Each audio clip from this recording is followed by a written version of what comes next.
Улукбек Асамединович, Пирамида телеканалы интервью бергениңиз үчүн чоң рахмат биринчиден. Өзүңүз билесиз, быйыл эгемендүүлүккө 30 жылдык. Азыр сиз мына өзүңүз 41 жаштасыз. Бул аралыкта сиз мамлекеттик кызматта 20 жыл иштедиңиз.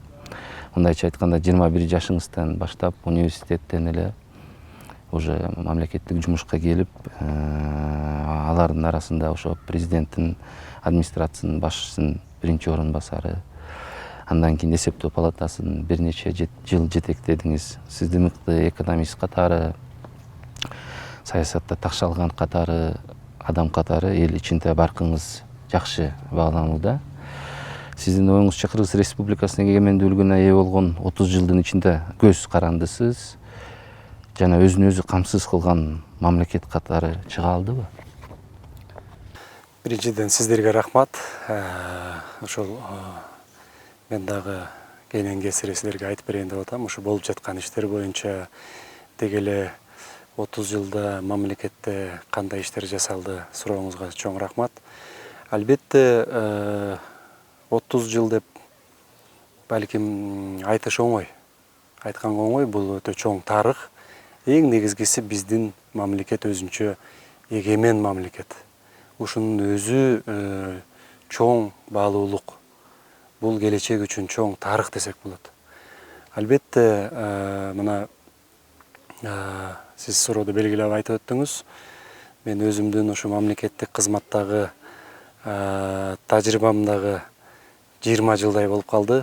Ушул эгемендүүлүктүн мындай айтканда 10 жылдыгынан бери эле мамлекетке кызмат кылып келе жатабыз. Өзүм деле мамлекеттик кызматкердин үй бүлөсүндө төрөлүп, айылда эле жөнөкөй, ушул бугача да сиз менен сүйлөштүк. Ушундай айылда эле чоңойдум. Эми мамлекеттин ушул 30 жылдыгында бир топ иштер жасалганын айтсак болот. Бул тарых. Муну биз тана албайбыз. Алгач эле 91-жылдары эгемендүүлүктү алганда мамлекеттин символдору кабыл алынды. Андан кийин мамлекеттик мына биздин улуттук акчабыз болгон сом кабыл алынды. Андан кийин мына мамлекетте бир топ демократиялык принциптер кирди. Бекеринен ушул англиялык атайын журналдарда биздин өлкөнү Орто Азиядагы деги эле Борбор Азиядагы авторитардык эмес өлкө деп таанылышы дагы бул биздин ушул кыргыз элинин эркиндикти сүйгөндүгү, кыргыз элинин тарыхта өзүнчө бир орду бар экендигин айгинелеп турат. Ошон үчүн мен ойлойм, ушул 30 жылдыкта биздин мамлекет салыштырмалуу түрдө болсо дагы бир топ жетишкендиктерге жетти. Экономикалык жактан, саясий жактан, агрардык саясат жагынан деги эле ушул ар тараптуу болуп алганда мен ойлойм биздин өлкө бир топ жетишкендиктерге жетишти. Мына азыр кандай кооз табигатта отурабыз. Биздин өлкө абдан кооз. Биздин максат ушул биздин ата-бабаларыбыз ушундай жерди жердеп, ушундай бир Кыргыздын бермети болгон мына азыр Ысык көлдүн жээгинде отурабыз. Биз дагы ушундай кооз, ушул азыр акыркы убакта мына зеленый экономика деп атабыз. Негизи келечектеги муундарга биз бай өлкөнү таштап кетишибиз керек. Биздин өлкөнүн келечеги абдан кенен. Ушундай табигатта кандай суу ресурстарыбыз бар, кандай бизде тоо кен байлыктарыбыз бар, алтындай элибиз бар, билимдүү жаштарыбыз бар. Мен ойлойм, ушул 30 жылдыктагы эң чоң жетишкендигибиз бул биздин элибиздин өзгөчө жаштардын билими, баягы интеллект. Бизде балким бизде башка өлкөлөрдөй болуп алтын, имеется в виду баягы бир кара алтын деп атабыз, нефтибиз жоктур, башка жоктур, бирок биздин элде билим бар. Илгертен биздин маданиятыбыз бар, тарыхыбыз бар. Мына кече эле ЕАЭСтин өкмөт башчылары келгенде биздин каада салттарыбызды көрсөттүк, боз үйүбүздү көрсөттүк.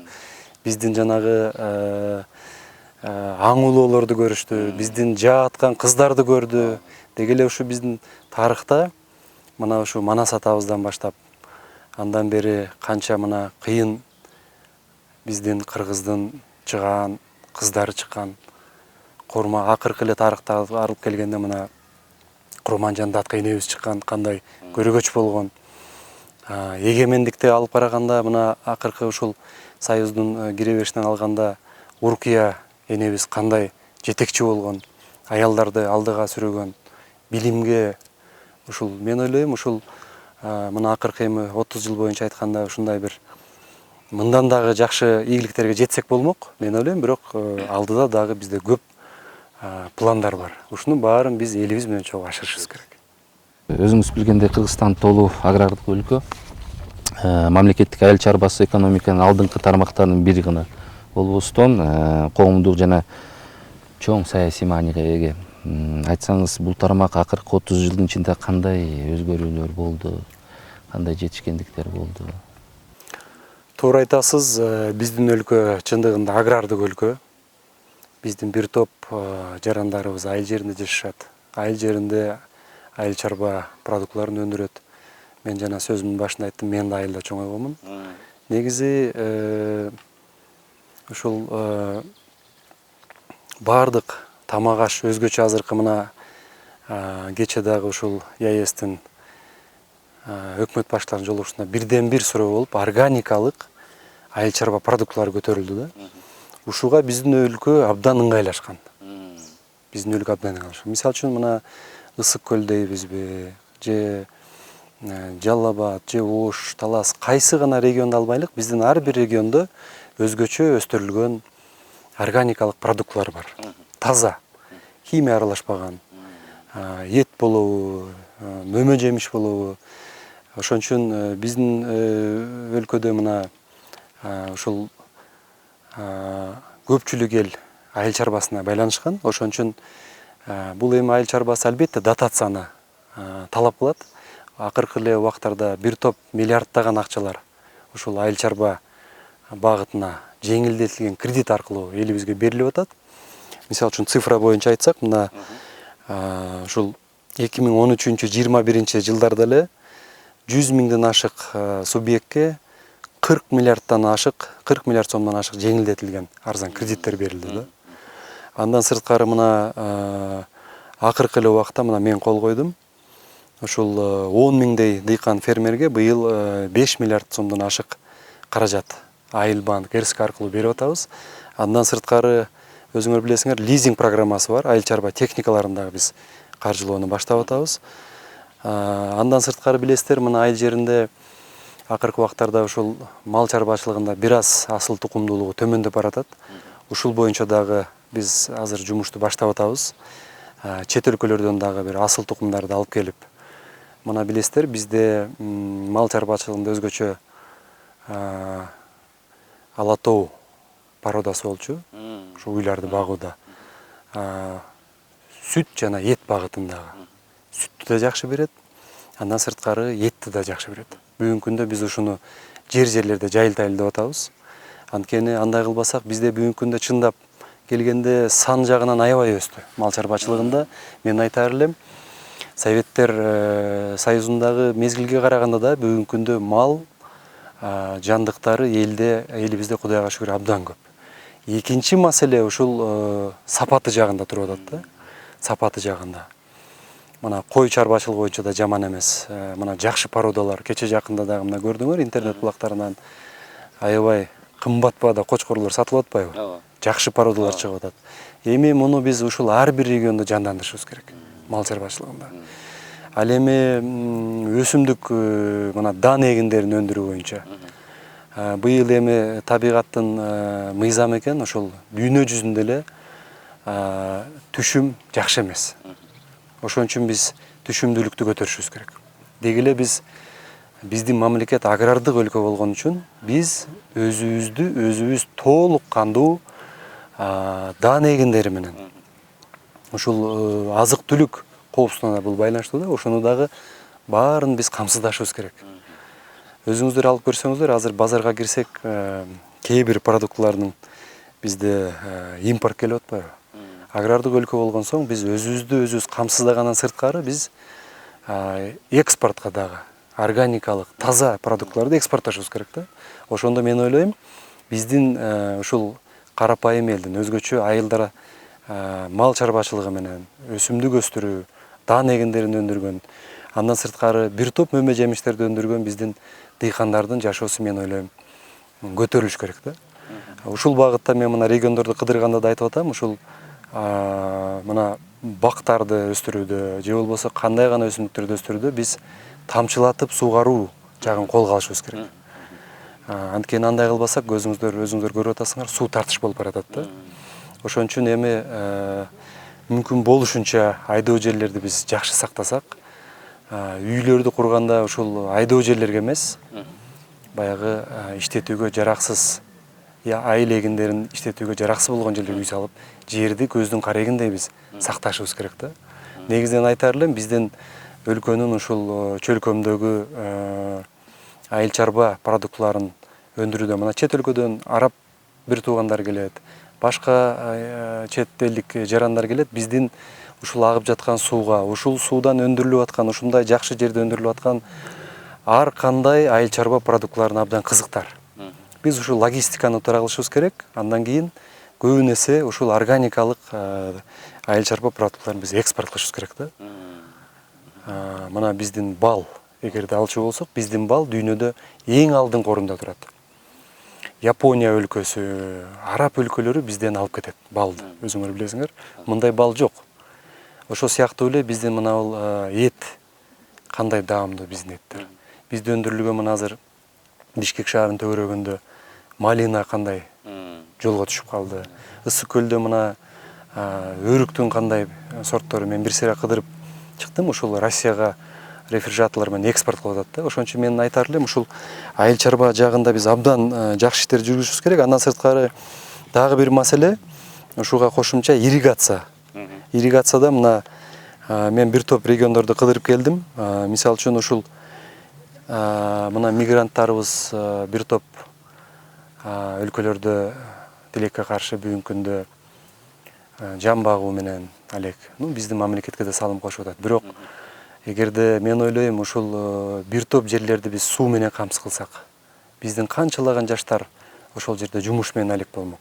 Ушу айыл чарбага чоң. Ошон үчүн ирригацияда дагы атайын программаларды кабыл алабыз, Кудай буйрса. Бүгүнкү күндө мына мен эгерде цифра менен айтсам, ирригация жаатында 260 миллион долларлык 33 улуттук инвестициялык долбоор иштеп атат. Таласта мына Сарымсак каналы 2000 гектарга жаңы жер өздөштүрүлөт мунун жыйынтыгында. Молдонияз каналы быйыл бүтөт, Кудай буйрса, 300 гектар жерге жаңы сугат жер. Андан сырткары мына Баткен областында Кулунду Максат каналы боюнча дагы былтыр иштер башталган, аябай приоритеттүү. Чоң Алайда Шибе Жекенди каналы, ушу сыяктуу биз мына Кадамжайда дагы Каракыштак каналы боюнча жакшы иштер жүрүп, 700 гектар жаңы жер сугат менен камсыз болот.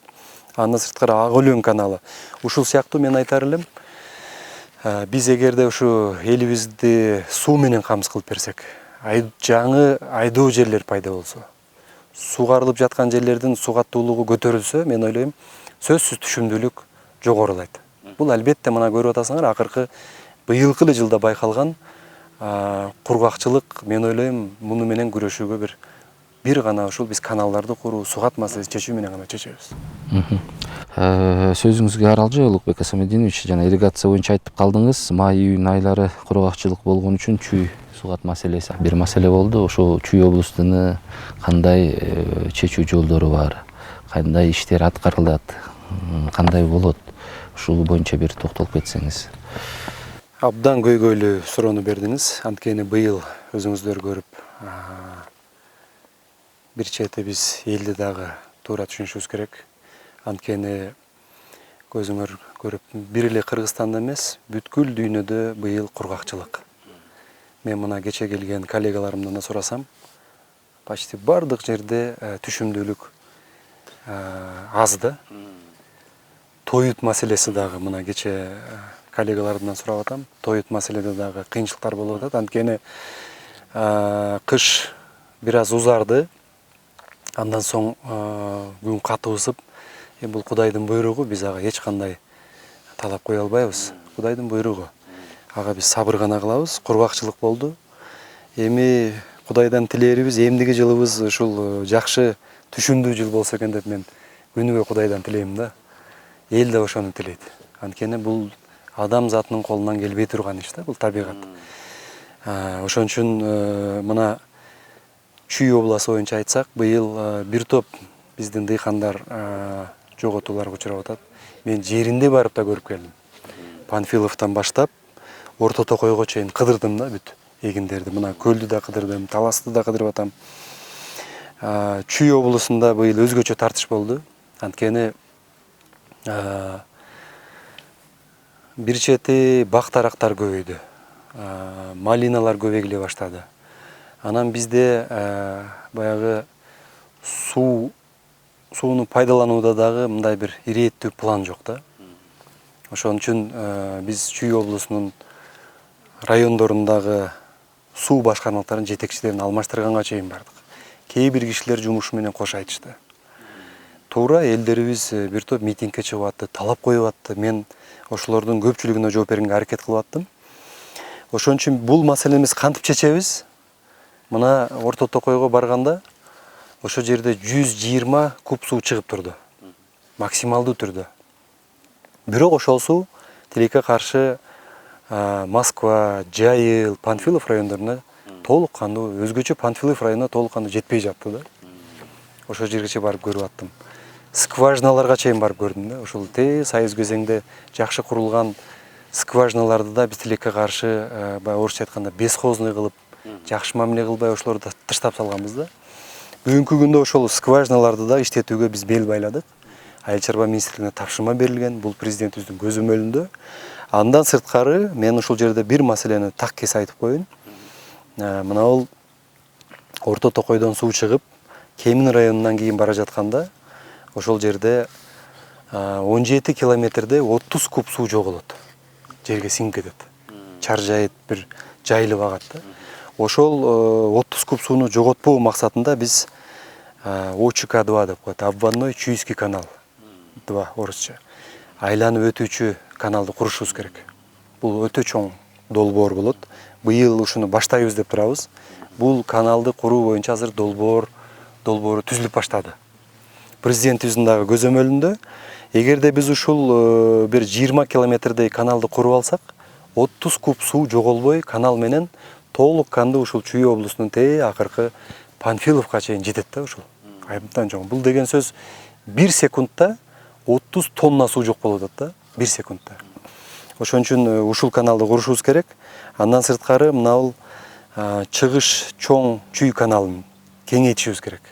Бул жерде 40 километрдей аралыкты кеңейтсек, 50дөн 80 куб метрге чейинки суунун өтүшүн биз камсыз кыла алабыз да.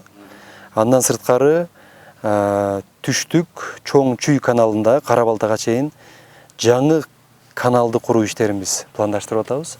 Албетте бунун баары чоң каражат талап кылат. Эгерде биз ушулардын баарын чечкен болсок, мен ойлойм, Чүй облусундагы эң чоң көйгөйлүү маселе чечилет. Бул жерде 20 миңден ашык гектар жер суу менен камсыз болот. 100 миң гектардан ашык жерлерди суу менен камсыздалуусу жогорулайт да. Ушундай маселелер туруп атат. Ошон үчүн мен ойлойм, быйыл ушул сабыр кылып турсак, эмдиги жылдардан баштап ушуларды биз Кудай буйрса кура баштайбыз. Рахмат. Айыл чарба жөнүндө сөз кылдык. Өзүңүз билесиз, азыр бул маселе ушул жарлыкта көтөрүлгөн. Азыркы товарлардын коопсуздук маселеси кандай болот? Бизде ошо запастар барбы? Күн сайын баалар көтөрүлүп атат. Андан сырткары ушул кандай чаралар көрүлүүдө?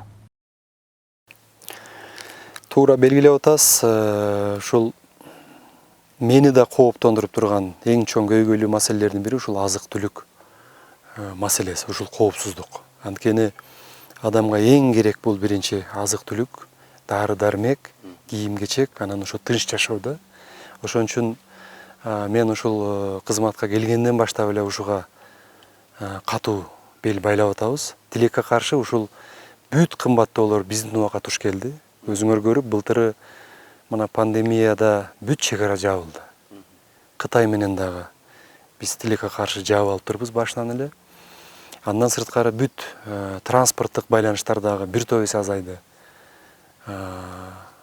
Учактар болсо былтыры даже токтобонго чейин барды да. Ушунун баары ушул азык-түлүк коопсуздугуна да таасир этти. Андан сырткары былтыркы жылы өзүңүздөр көрүп, мына күйүүчү майлоочу май нефти продуктлары, нефти негизинен былтыры мурдагы жылдар аябай түштү эле, сырой нефти. Быйыл тилекке каршы абдан өсө баштады. Биздин өзүбүздө өтө аз нефти чыгат. Биз импорт алган мамлекетпиз. Ошон үчүн ушул дагы таасир этип атат. Түшүмдү себүүдө, оруп жыйноодо өзүңөр билесиңер, бул күйүүчү майлоочу май эң чоң ролду ойнойт. Ошол кымбаттаса бардык азык-түлүк, курулуш материал, кийим-кечеге чейин сөзсүз бул таасирин берет да. Андан сырткары ушул азык-түлүктүн дагы бир кымбатташынын бир себеби, мен ойлойм, бул дүйнө жүзүндө эле ушул азык-түлүккө болгон мындай айтканда спрос чоңойду да. Адамдарда ушул бир өзүнчө баалуулук болуп калды. Азык-түлүккө болгон спрос, ошого болгон көз карандылык. Анткени адамдар өзүңөр көрүп, былтыры пандемияда практически көп иштебей үйдө отуруп калды. Тамак аш көп желине баштады. Өндүрүш азайды. Ошол да себеп болду. Анын үстүнө кошумча мына кургакчылык дагы быйыл. Быйыл мына бир топ өзгөчө бизге импорт менен келген, мисалы үчүн мына өсүмдүк майы, кум шекер өзүдө бар, бирок импортто келет. Ушул өсүп атат. Un, мисалы үчүн, ошолордун баары быйыл абдан өсүп кетти. Ошон үчүн мен Айыл чарба министрлигине тапшырма коюп атам. Президентибиздин да жеке көзөмөлүндө биз өзүбүз чек ара жабылып калган учурда дагы толук кандуу багала турган болушубуз керек. Сиз туура белгиледиңиз, бизде ушул запастарыбыз дагы жетиштүү болуш керек. Тилекке каршы бизде ушул запастар дагы аз экен. Бүгүнкү күндө быйыл жазында эле мына 300 миллион сомдон ашык каражат бөлүп, ушул атайын 1 миллион литрден ашык өсүмдүк майын биз запаска киргиздик элек. Андан сырткары 3000 тонна шекер киргиздик. Андан сырткары мына азыркы күндө 1,5 миллиард сом акча бөлдүк. Быйыл ушу кышкыга деп ушул Россиядан азыр сатып алайлык деп атабыз. Где-то бир 70 000 тоннадай буудай сатып алышыбыз керек. 100 000 тоннадай кылып жеткиришибиз керек да. Андай кылбасак, мен ойлойм, быйыл кышка барып да кандай кымбаттайт, аны бир Кудай билет. Бирок мен ойлойм, элдерибиз көп деле мындай кооптонбосо болот. Анткени азыр un ташуучулар, буудай ташуучулар менен да меморандум түздүк. Өзүңөр көрүп, жакында эле мен кол койдум. Ушул дан эгиндерин импорттогон, биздин un ташыган биздин ишкерлерди биз ошолорду кошумча салык НДСтен бошоттук 1 жылга. Бул дагы баанын түшүшүнө, биздин өлкөгө көбүрөөк ушул дан эгиндерин келишине бир өбөлгө түшөт. Андан сырткары өзүңүздөр көрүп, мына тоют дагы абдан кымбаттап баратат. Бүгүнкү күндө бир баага токтолуп, мындай бир стабилдешип келатат. Анан ушул жаатта дагы биздин мал жандыктарды дагы сактоо максатында кыштан коркпой чыга тургандай кылып, бизге келе турган тоюттардын дагы баасын төмөндөтүү максатында биз салыктардан бошоттук. Бүгүнкү күндө мына Өзбекстандан кирип атат бизге тоют, арзаныраак болуп. Россиядан келе баштады ушул арпа, жем. Мен ойлойм, ушул жаатта дагы бир топ маселелерди чечебиз. Андан сырткары эл аралык деңгээлде 30 000 тонна ак кант, 50 000 тонна тростник канттын 3-чү өлкөлөрдөн пошлинасыз алып келүүгө биз макулдаштык. Бул дагы азык-түлүк коопсуздугуна бир топ жакшы өбөлгө түзөт. Мен ойлойм, негизги максат ушул быйыл кыштан Кудай буйруса жакшы чыгуу. Элибизди ушу азык-түлүк менен толук камсыздоо. Андан сырткары ушул биздин мал жандыктарды дагы тоют менен камсыздоо боюнча бүгүнкү күндө атайын тез арадагы иш-чаралар жүрүп жатат. Эми өзүңүз айткандай, өлкөнүн дайыма бюджети аябай тартыштык жана тышкы карыз негизги көйгөй бойдон калууда да. Сиз министрлер кабинетинин төрагасы кызматына киришип жатып, толук кандуу реформа жүргүзүү муктаждыгын, салык жана бажы төлөмдөрүн чогултуу, күчөтүү иштерин аткарышын белгилегенсиз. Бүгүнкү күнгө чейин кандай иштер аткарылды? Сурооңузга рахмат. Чындыгында бюджеттин тартыштыгы бул ар дайым эле болуп келген. Анткени бул чыгаша көп. Бюджетти билесиңер, чыгаш биринчи киреше, анан чыгашадан турат да. Канчалык бизде киреше көп болсо, ошончолук элдин жашоосуна, социалдык объекттерди курганга, инфраструктуралык түзүмдөрдү оңдогонго, мектеп, больница, жол, таза суу деги эле ушул элибиздин жашоосуна шарт түзгөнгө ушул бюджеттин киреше жагынан көз каранды да. Ал эми ошо бюджеттин киреше жагын кантип толтурабыз? Бул көбүнө эсе салыктар менен толтурабыз. Бизде ушул салыктарды толтурууда азыркы күндө мына бир топ иштер жүрүп атат. Электрондук эсеп фактуралар. Андан сырткары мына май куюучу заправкаларда бүгүнкү күндө ушул автоматташтырылган башкаруу системалары иштеп атат. Бул дагы салыкты чогултууга жакшы өбөлгө түзүп атат. Андан сырткары негизи эле ушу фискализация деп бир топ жылдан бери айтып келип атабыз. Ушул иштер дагы ушу 1-2 жылдын ичинде толук кандуу ишке кириш керек да. Бардык автоматташтырылыш керек. Өзүңөр билесиңер, адам аралашкан жерде сөзсүз кемчилик болот. Мына коопсуз шаар деп айтып атпайбызбы? Эгерде ошол жерде мына камера тартып, ошол штрафты жазып атат, мен деле өзүм да төлөгөн учурларым бар. Баягы ошол сыяктуу баарыбыз эле эгерде тартип бузсак, ошону төлөшүбүз керек. Машина айдагандан баштап. Бул эми штрафтарды айттым. Ал эми салык жагынан ушул толук электрондук отчеттуулукка өтүшүбүз керек. Бизнеске толук шарт түзүлүш керек. Ушул барып айтар элем, эгерде ушул мобилдик телефонуңуз болсо, ушул жерде камерасы сизди тааныш керек. Ушул телефондон отуруп эле бардык төлөмдөр жүрүш керек. Телефондон отуруп эле биз бүт кээ бир документтерди бүткөрүшүбүз керек. Жанагы электрондук подпись деп айтылат. Ошого жетишибиз керек да, цифровизацияда. Эми дүйнө жүзүндө эле ошого карап кетип атат. Ошон үчүн биз максималдуу түрдө салык мыйзамдарын жөнөкөйлөштүрүшүбүз керек. Бизнес ачам деген адамга жалпак, жөнөкөй, түшүнүктүү болуш керек да. Негизи салыкты көбүнчө ушул бизге бизнес төлөп берет да.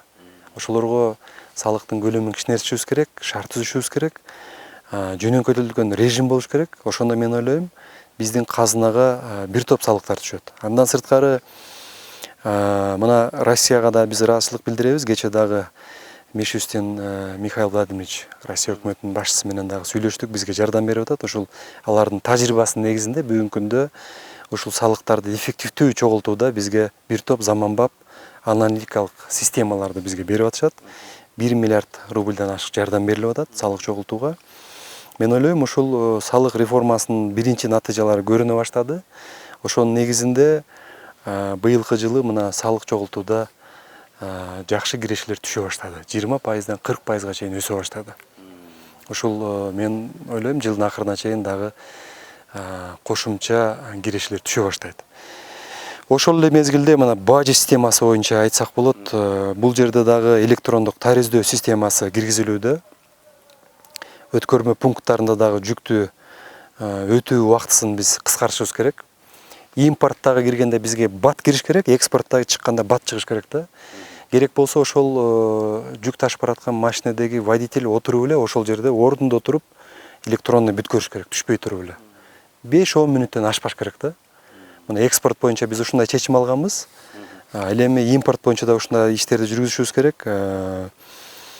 Андан сырткары ушул бажы декларациясында жана бажы транзитин документтерин тариздөө. Ушул жерде дагы бажы кызматкерлери менен бизнестин ортосундагы мындай байланыш болбош керек да. Электронно болуш керек. Балким алдын ала тездетилиш керек да. Ушул процесстер бүгүнкү күндө жүрүп атат. Эми негизги максат биздин бюджетти канчалык, мына башында айттым, канчалык өстүрсөк, ошончолук көп иштерди биз бүткөрөбүз. Каналдарды курабыз, жолдорду курабыз, элибизге таза суу чыгарып беребиз. Бир дагы айылда мектеп, детсад, больница деген имараттарга болгон муктаждык калбаш керек да. Ушунун баары бюджеттин киришесине байланыштуу болот. Бизде ушул салык төлөөдө жана көмүскө теневой экономика деп айтабыз. Бир топ каражаттар бар да. Бир топ каражаттар бар. Эми аны айтпасак да түшүнүктүү. Ошон үчүн биз салыкты ачыкча болушубуз керек. Салык төлөөчүлөр дагы, мамлекет дагы ачык иштеш керек да. Ошондо мен ойлойм бир бюджетте бир чоң киришler түшөт. Жанагында айткандай биздин мамлекеттеги бир топ маселелер, элибиздин муктаждыктары чечиле баштайт да.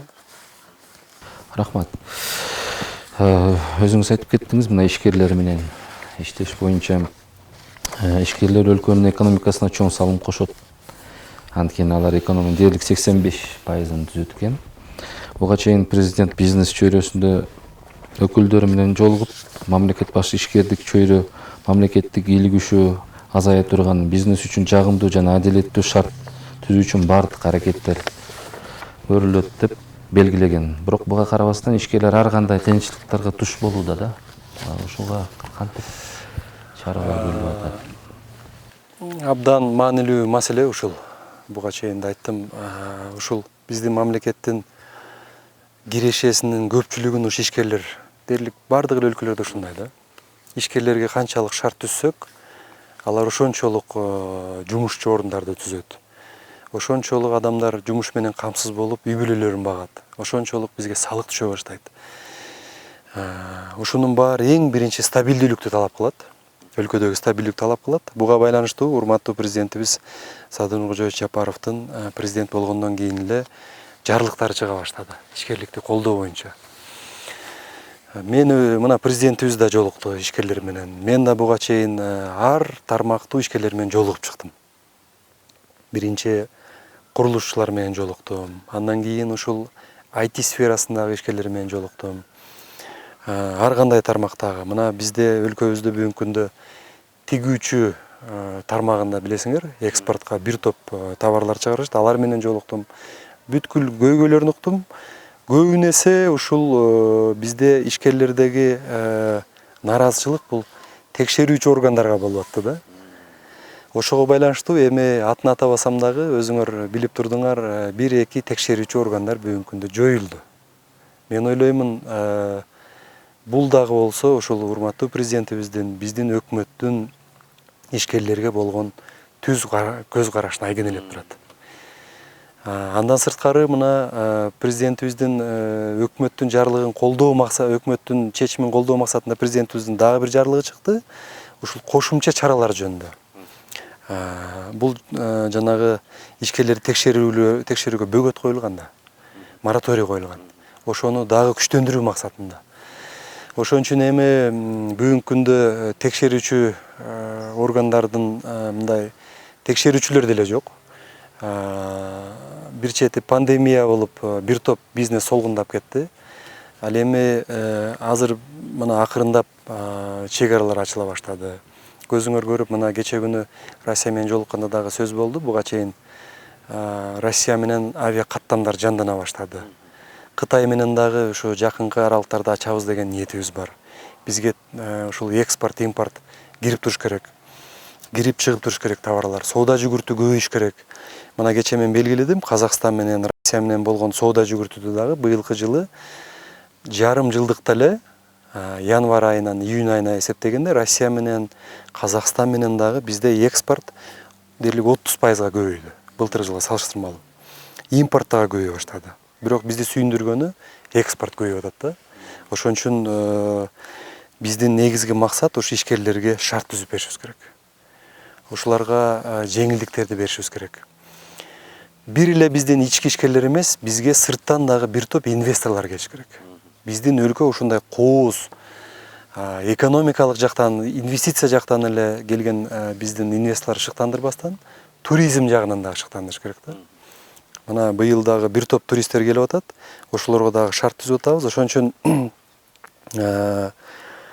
канчалык биз ушул жеңилдетилген шарттарды түзүп берсек, мен ойлойм көбүрөөк ишкерлер келет. Биздин ички ишкерлерге дагы мындай жакшы шарттар түзүлөт. Ошонун негизинде буга чейинки айткан эле бюджетке көп киришler түшө баштайт. Рахмат, Бек Самединович.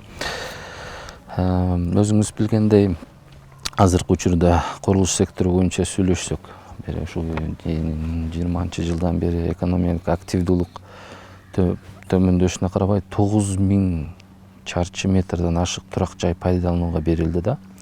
Инвестициялардын көлөмү 46 миллиард сомдон ашыптыр. Бирок куруучулардын алдында турган көйгөйлүү маселелер бар да. Мисалы үчүн тактап айтканда, бул компаниялардын мамлекеттик органдар менен болгон өз ара аракети.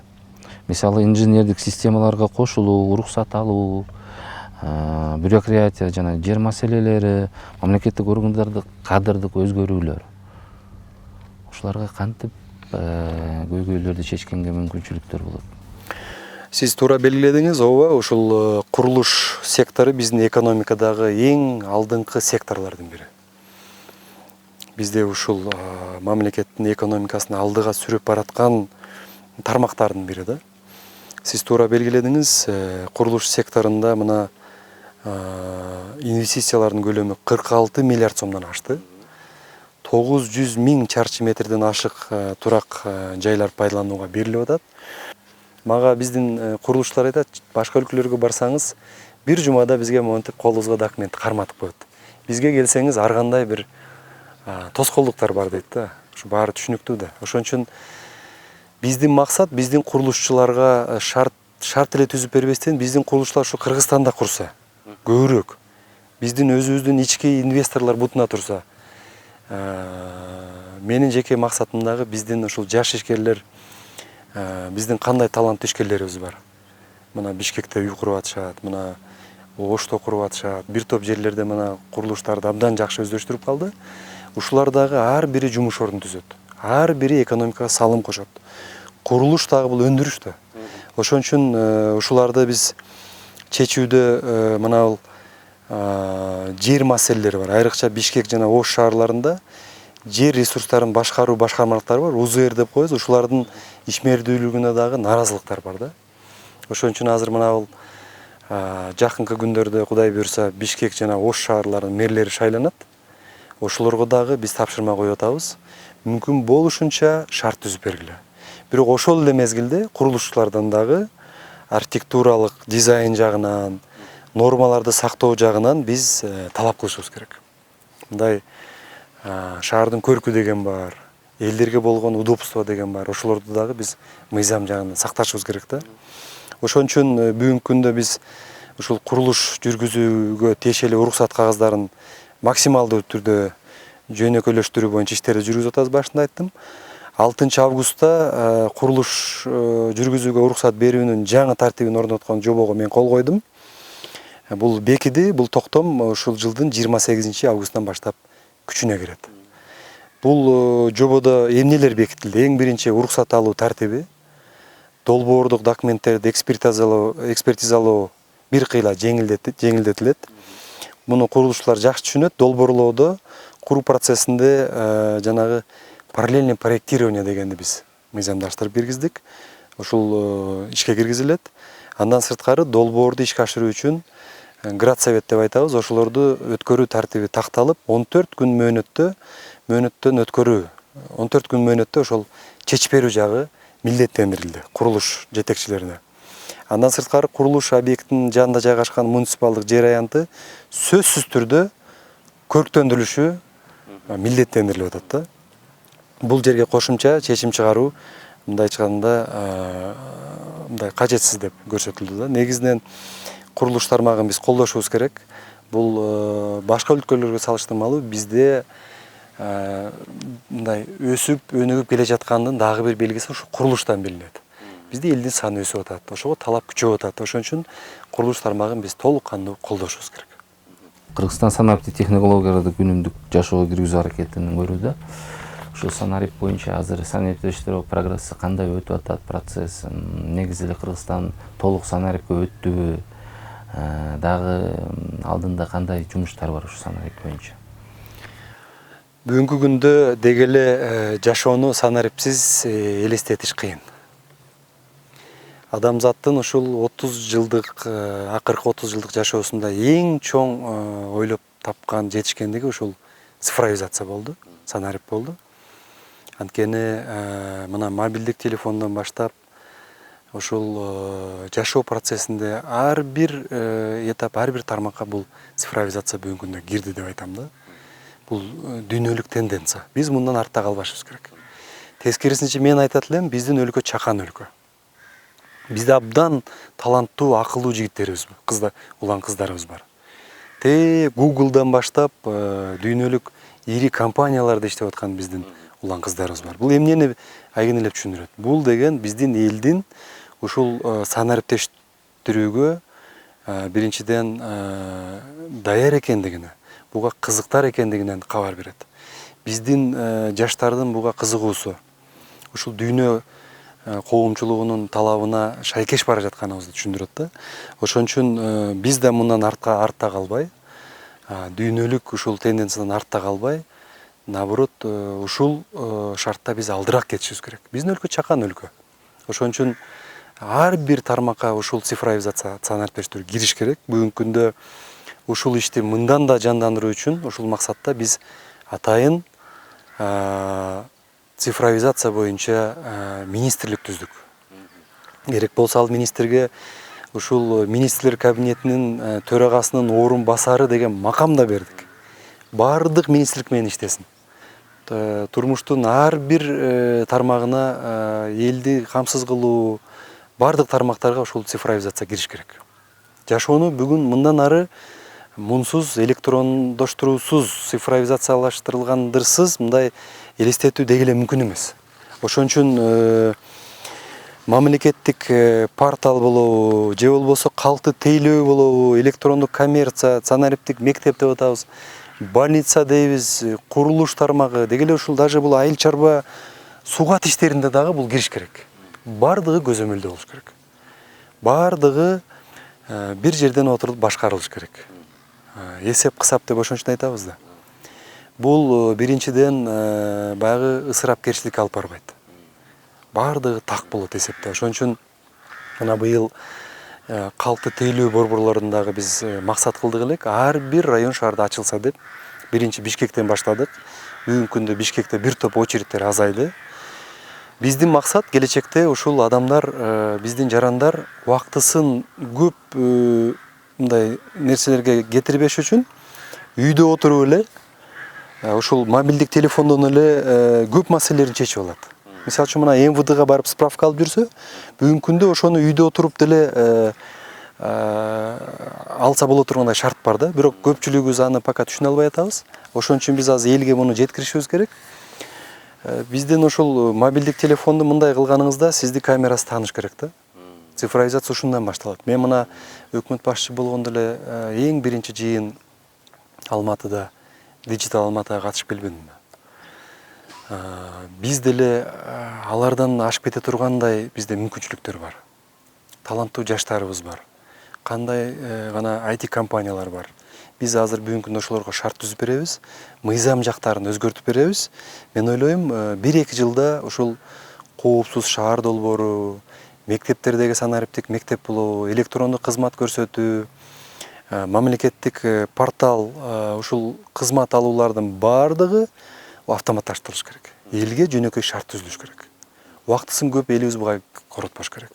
Паспорт алуу болобу, паспорт которуу болобу, башка маселелер болобу, ушунда баягы больницага барсаңыз дагы бир күн мурда эле мобилдик тиркемеден жазылып коесуз, ошол окуп барасыз, сизди кабыл алат, болду, ал жерде очередке турбашыңыз керек да.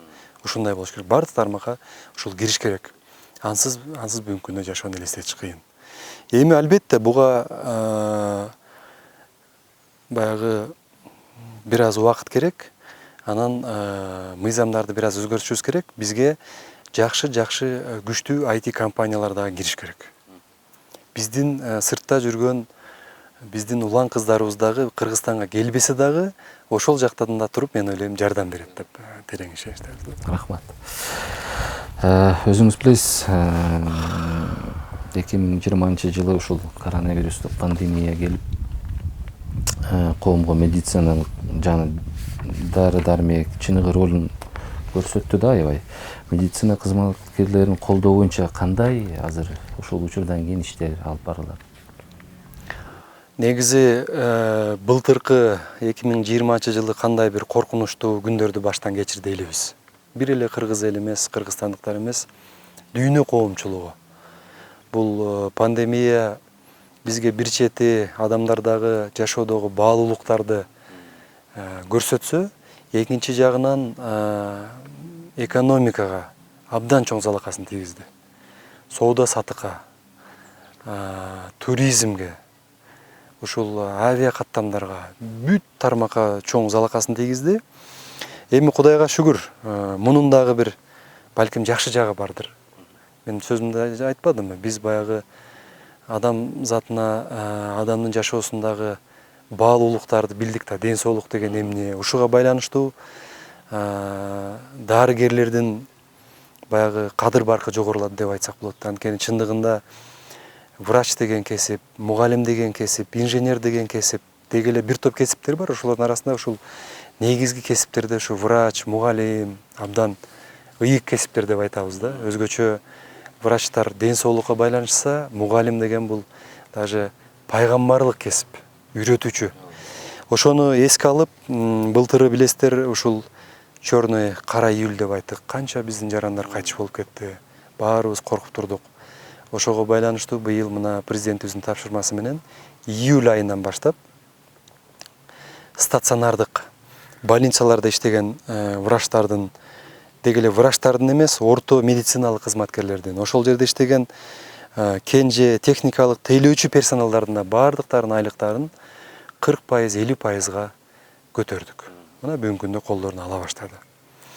Анткени ушул врачтардын айлыгы жакшы болсо, анткени абдан оор.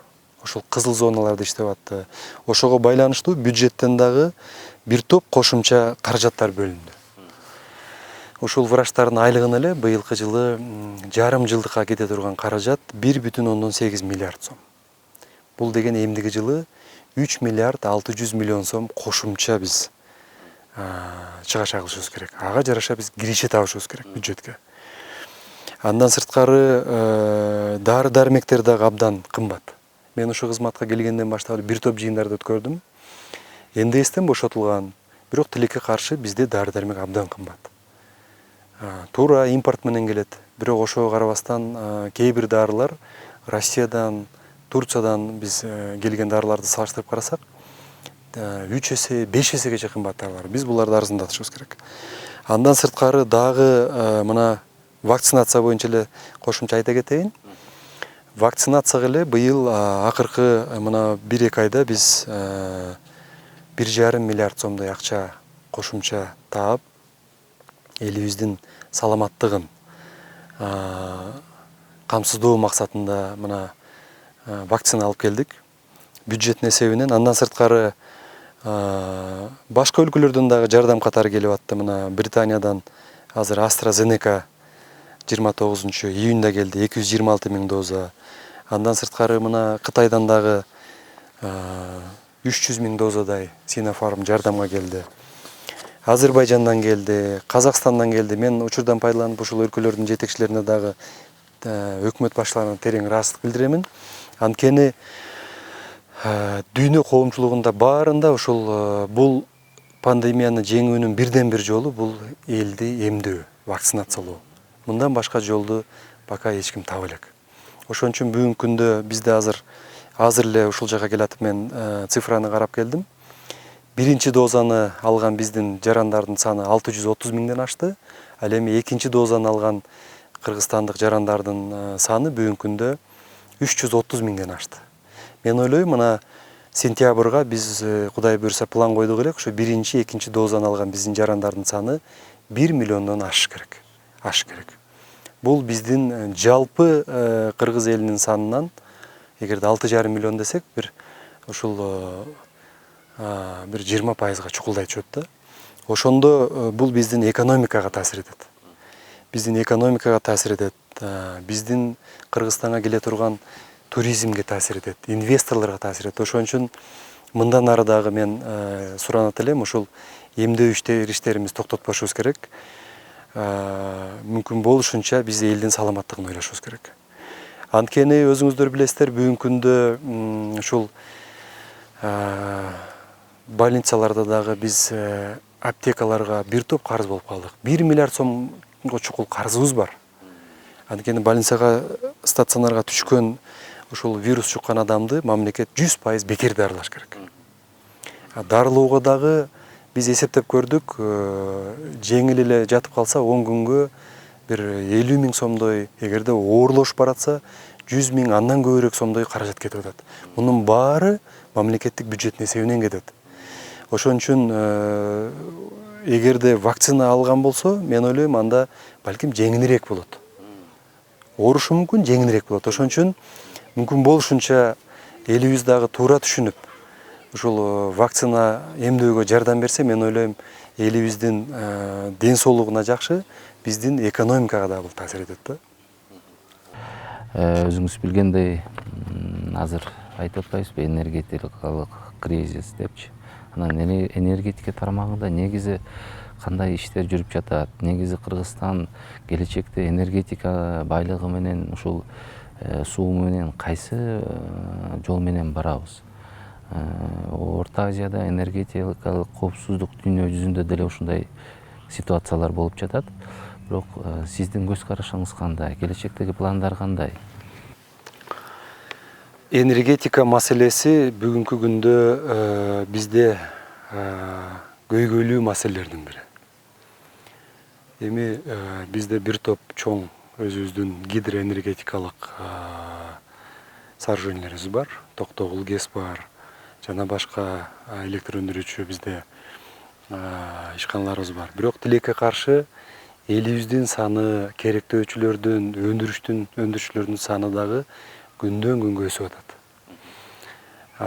Ошондуктан биз келечекте мына бүгүнкү күндө биз импорт алып чыгып атабыз. Ачык айтканда, Токтогул суу сактагычындагы суунун көлөмү дагы тилекке каршы жакшы эмес.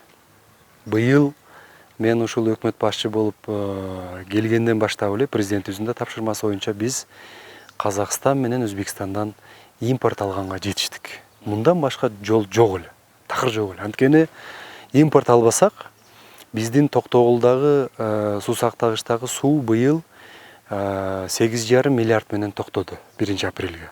Эгерде импорт албаганыбызда критикалык чекке бармак да. Өзүңөр билесиңер, 7 миллиардтан ылдыйлап баратканда ал ГЭС токтойт. Анда чоң маселе пайда болот. Ошонун алдын алып, максималдуу түрдө ушул быйылкы жылы мына Токтогул суу сактагычында сууну үнөмдөө максатында Өзбекстан менен Казакстандан биз 1 миллиард 600 миллион киловатт электр энергиясын алууну мерчемдеп пландаштырдык. Анын бир тобун бүгүнкү күндө алдык. Биздин максат Токтогул суу сактагычында суунун көлөмүн импорт электр энергиянын негизинде 1 миллиард сууну биз Токтогул суу сактагычында сактап кала алдык деп мен айта алам. Эми дагы да импорт алышыбыз керек. Мына кечээ эле мен Казакстан менен, Россия менен, Өзбекстан менен өкмөт башчылары менен сүйлөштүк. Биз импортты дагы алышыбыз керек. Быйыл азыр мына Токтогул суу сактагычына биз бүгүнкү күндө 12 миллиарддын төгөрөгүндө суу чогулду. Дагы бир аз кошулат 1 октябрга чейин. Эмдиги жылы 22 жылы 1 апрелге биз 9 миллиарддай суу менен чыгууну мерчемдеп атабыз. Балким 8,5 миллиард менен быйылкыдай чыгабыз.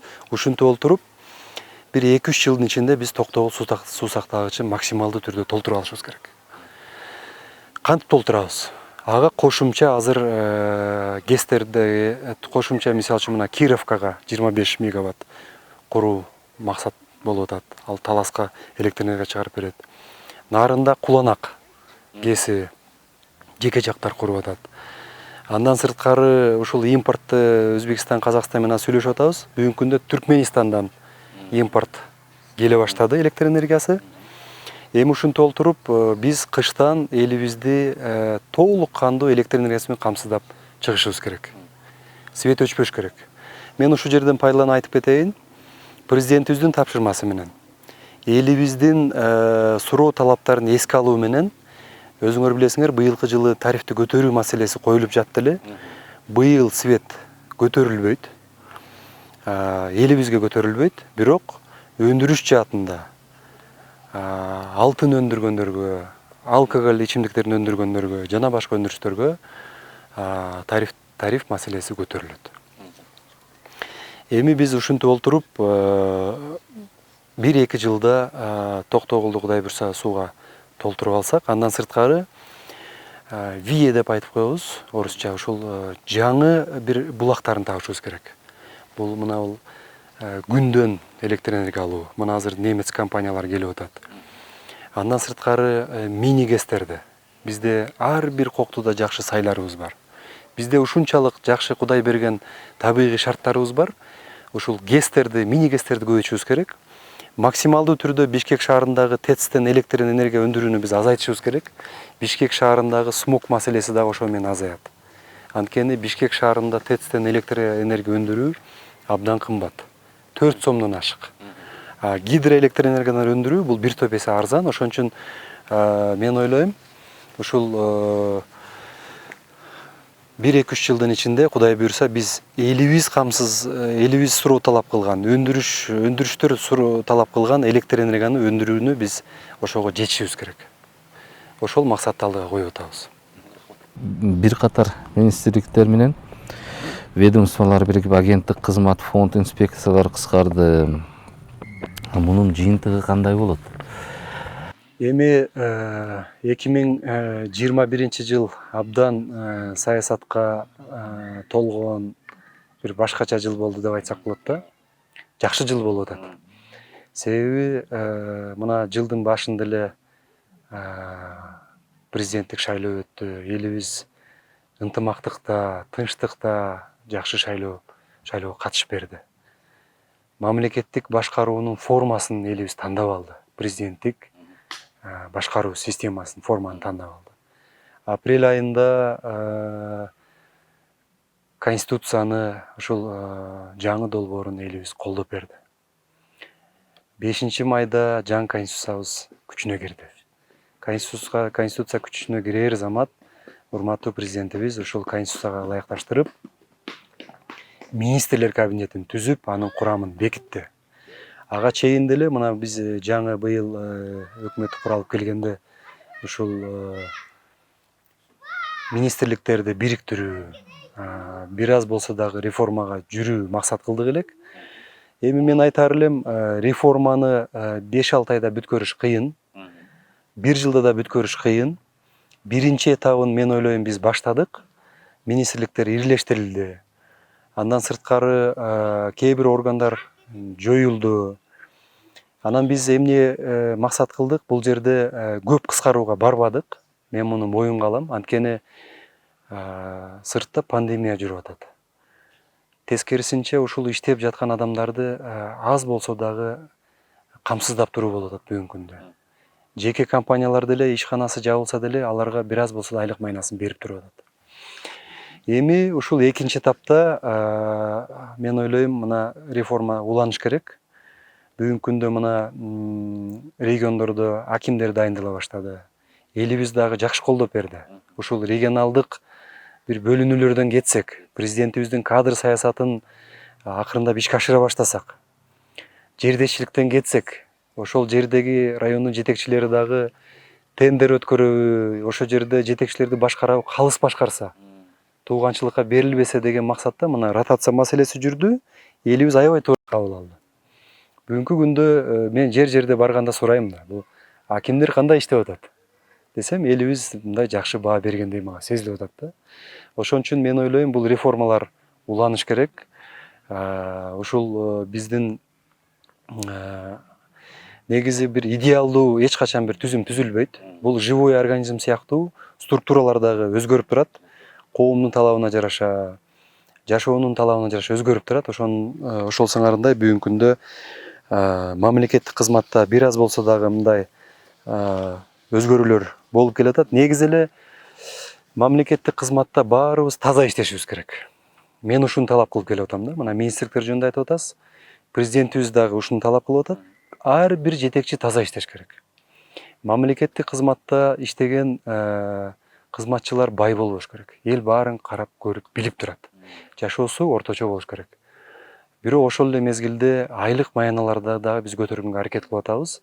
Мына президентибиз тапшырма койгон 2022 жылдын бюджетин азыр кабыл алууда ушул пенсия болобу, пособия болобу, маяналар болобу, ушулардын баары бир аз болсо да көтөрүлөт. Ошону эске алуу менен мен ойлойм ошондо коррупция азайыш керек. Мамлекеттик кызматкерлер таза иштеш керек.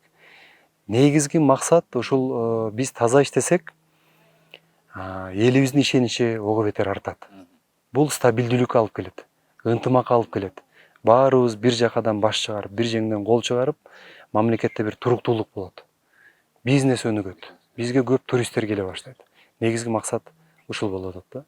Жаштардын ушу келечектеги чоң оюм ушул чоң жетекчиликте иштейм деген жаштарга тилегиңиз, оюңуз кандай критерийлер менен, кандай багытта ошолорду тандап алуу жолу, андан сырткары болсо ошо жаштардын вообще башкаруу системасына келүүсүн өзүңүздүн бир көз карашыңызды ушу айтып берсеңиз да. Негизи бизде бийликтин ээси албетте эл. Бийликтин ээси эл. Анын ичинде өзүңүз туура белгиледиңиз, жаштардын ролу өзгөчө болуш керек. Мен айтаар элем, бизде абдан билимдүү жаштар көп. Мага кээде айтып калышат, канча жаштарыбыз сыртта жүрөт, ошолорду алып келбейликпи?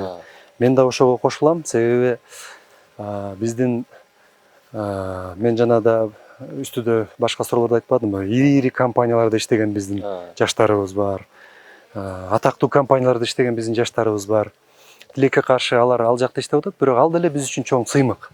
Биз үчүн чоң сыймык, бирок биздин максат ушул Кыргызстанда бүгүнкү күндө билим алып аткан жаштарды колдошубуз керек. Деги эле ушул мектептен өсүп келе жаткан, жогорку окуу жайларда, башка окуу жайларда билим алып аткан жаштарды колдоп, ошолорго биз үлгү болсок, алар албетте ушул мамлекеттик башкаруу системасына кызыгат. Ошон үчүн мен ойлойм, албетте келечек жаштардыкы, болгондо дагы билимдүү жаштардыкы. Мына азыркы дүйнө коомчулугунда көрүп атпайбызбы? Мына Афганистанда кандай болуп атат, дүйнөдө кандай окуялар болуп атат. Мен айтаар элем, бул келечектеги жеңиш билимдүү жаштардыкы болот. Ар бир жаш адам өзүн жеңе билиш керек. Эмне менен?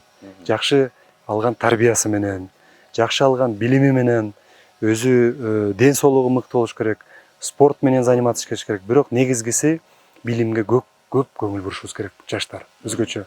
Ошондо мен ойлойм, биздин бир уч алакандай ушундай кооз жерде жашаган элибиздин албетте келечеги бар. Мен ойлойм, ошон үчүн жаштарды колдошубуз керек. Билимдүү жаштар сөзсүз келет. Биздин мамлекеттин келечегин мен билимдүү жаштардан көрөм. Ошондуктан жана да сөзүмдө айттым, биз ушул өлкө башкарып аткан жетекчилер баарыбыз билимге шарт түзүп беришибиз керек. Биздин элибиз илгертен ушул билимге жакшы көңүл буруп келген, ата бабаларыбыздан баштап. Биздин элибиздин дагы бир жакшы жагы, көптөгөн тилдерди биздин жаштар бат үйрөнөт. Англис тили болобу, араб тили болобу, кытай тили болобу. Ошон үчүн мен ойлойм, биздин көп жаштар чет өлкөлөргө барганда да кыйналбайт. Ошон үчүн учурдан пайдаланып мен кайрылып кетмекчимин. Биздин урматтуу мекендештерге, урматтуу мекендештер, биздин мамлекеттин келечеги абдан кенен. Абдан кенен. Эмнеси менен кенен? Ушундай Кудай берген кооз жери менен мамлекеттин келечеги кенен.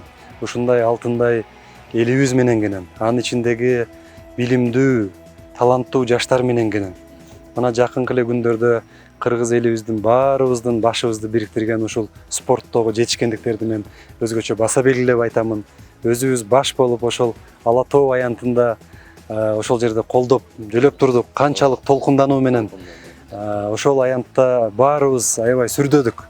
Ушул эми алтын келеби, күмүш келеби ал башка маселе. Бирок биздин ушул улан кыздарыбыз элибизге 30 жылдыкка чоң белек тартуулады деп мен айтаар элем.